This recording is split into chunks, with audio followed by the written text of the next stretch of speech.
வணக்கம் அன்பான மக்கள் எல்லாருக்குமே. இன்னைக்கு பாரம்பரியமான முறையில் எங்கள் அம்மா எனக்கு சொல்லி கொடுத்த அதே மெத்தடில் எந்த ஒரு மசாலா பொடியுமே போடாமல் வீட்டில் இருக்கிற அந்த இன்க்ரீடியன்ஸை வச்சு சட்டுன்னு ஒரு செட்டிநாடு மட்டன் உப்பு கறி பண்ணினேன். எப்படி பண்ணுறதுன்னு பார்க்கலாம். இதுக்கு போன்லெஸ் மட்டன் இங்கே யூகேயில் இந்த மாதிரி ரோல் பண்ணி கிடைக்கும். இதை வாங்கிட்டு அதை குட்டி குட்டி பீஸாக கட் பண்ணி வச்சுட்டேன். இது ஃபுல்லாக போன்லெஸ்னால எனக்கு கட் பண்ணிக்கிறதுக்கும் ரொம்ப ஈஸியாக இருந்தது. அதுக்கப்புறமா சின்ன வெங்காயம் 20-25 எடுத்துகிட்டு அதையும் சின்ன சின்னதாக கட் பண்ணியாச்சு. இதுக்கு இஞ்சி பூண்டு பேஸ்ட் போடாமல் பூண்டு ஒரு 10 பல் எடுத்து இடித்து வச்சுட்டேன் ஆக்சுவலாக. அதுக்கப்புறம் இஞ்சியும் கொஞ்சோண்டு எடுத்து இடித்தாச்சு. இது கூட கருவேப்பிலை, காஞ்ச மிளகாய்.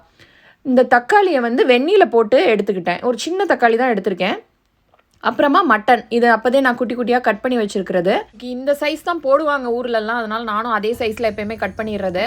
இப்போ தக்காளியை வெந்நீரில் போட்டுட்டேன்.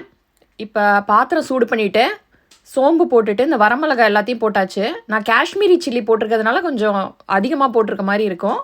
அதுக்கப்புறமா வெங்காயம், பூண்டு, இஞ்சி எல்லாத்தையும் போட்டுட்டு இந்த வெந்நீரில் போட்ட அந்த தக்காளியுமே எடுத்து வச்சுட்டு அந்த தோலை உரித்து அதை அரைச்சிட்டேன். நிறைய இடத்துல அப்படியே கட் பண்ணி முழுசாக தான் போடுவாங்க. ஆனால் இதை அரைச்சி ஊற்றினா நல்லா டேஸ்ட் கிடைக்கும் அப்படின்னு ஒரு டிப்ஸ் நான் எப்போயுமே ஃபாலோ பண்ணுறதுனால அரைச்சி ஊற்றினேன். தக்காளியை போட்டு லைட்டாக கிண்ணோன்னே இப்போ இந்த வெட்டி வச்சுருக்க கறி எல்லாத்தையுமே இது கூட போட்டாச்சு. இது வரைக்கும் நான் உப்பே போடலை.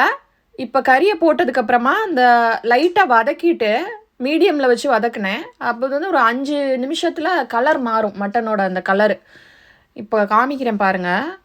இதில் லேசாக வதக்கினோன்னே இந்த கலர் மாறுது. இந்த கலர் மாறினதுக்கு அப்புறமா தேவையான அளவு உப்பு எல்லாத்தையும் போட்டுட்டு அதுக்கப்புறம் வதக்கி அதே மீடியம் ஃப்ளேமில் ஒரு 10 நிமிஷம் 15 நிமிஷம் வச்சாச்சு. வச்ச உடனே இந்த அளவுக்கு வந்தோடனே ஒரு 1/4 கப் தண்ணியை ஊற்றிட்டு அதை அப்படியே நான் மூடி போட்டுருவேன். மூடி போட்டு ஒரு 20 நிமிஷம் வேக விட்டுருவேன். தீயை நான் கொஞ்சம் மீடியமுக்கு கொஞ்சம் அதிகமாக வச்சு வேக வச்சுருக்கிறேன்.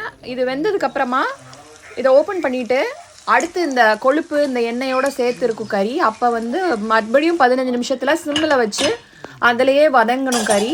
இப்போ வதங்கினதுக்கப்புறமா ஒரு மசாலா கூட போடாமல் அந்த மிளகாவோட காரம்லாம் இறங்கி நம்ம போட்ட பொருட்களும் அதோடு சேர்ந்து ஒரு சூப்பரான உப்பு கறி ரெடி ஆகிடுச்சு.